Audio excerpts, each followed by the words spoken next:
प्रिय विद्यार्थियों, ऑनलाइन कक्षा में पुनः स्वागत है। मैं रामचंद्र आप लोगों की सेवा में उपस्थित सभी का प्यार भरा नमस्कार। आज जो है पढ़ेंगे कक्षा 12 कृषि अर्थशास्त्र, उसमें अध्याय 21 रहेगा और बाजार। तो सबसे पहले जान लेते हैं बाजार क्या है। तो भाई डालिए बाजार का अर्थ। बाजार का अर्थ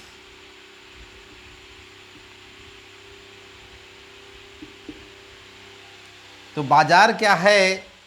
बाजार का अर्थ उस स्थान या क्षेत्र से लगाया जाता है जहां पर क्रेता और विक्रेता एकत्रित होते हों, वस्तुओं का क्रय विक्रय करते हों, तो उसे क्या कहेंगे? बाजार कहेंगे। तो बाजार के लिए किन किन तत्वों की ज़रूरत होती है? तो हेडिंग डालेंगे बाजार की विशेषताएं या तत्व। हेडिंग डालेंगे बाजार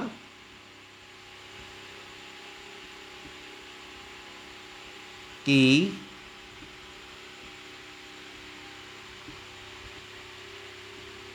विशेषताएं।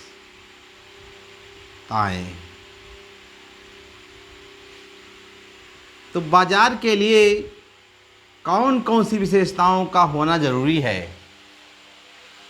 तो बाजार के लिए क्या जरूरी है? सबसे पहले है हेडिंग एक वस्तु।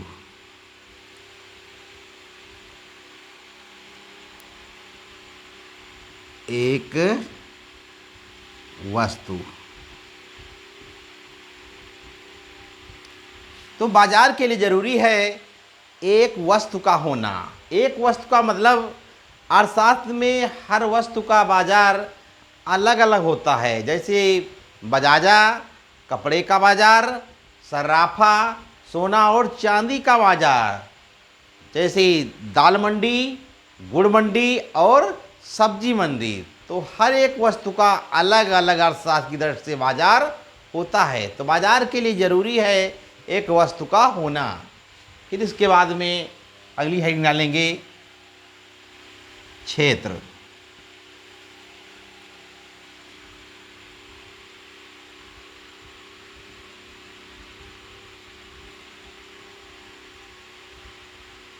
तो बाजार के लिए ज़रूरी है एक क्षेत्र का होना, यानी बाजार ऐसे स्थान पर लगाई जाए जहां क्रेता और विक्रेता आसानी से पहुंच सकें और बाजार का विस्तार हो सके। तो बाजार के लिए ज़रूरी है एक क्षेत्र का होना।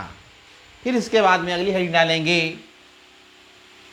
क्रेता तथा विक्रेता। क्रेता तथा विक्रेता।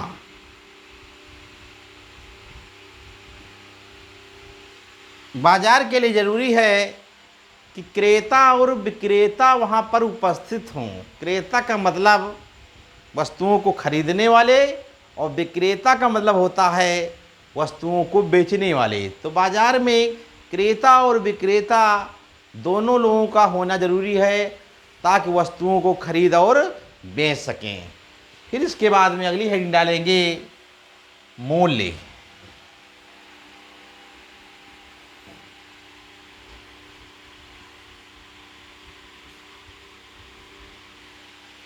तो प्रिय विद्यार्थियों, इनको नोट करते चलिए।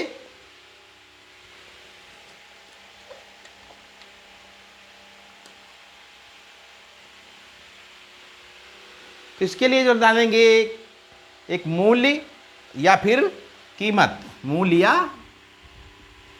कीमत। तो बाजार के लिए ज़रूरी है एक कीमत का होना।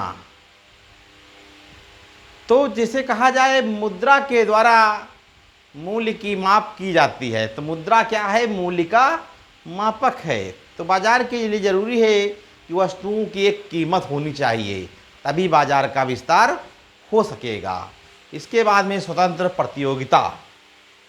हेडिंग डालेंगे स्वतंत्र प्रतियोगिता।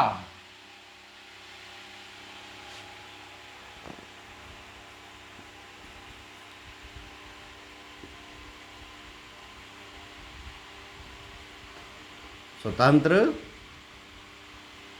प्रतियोगिता।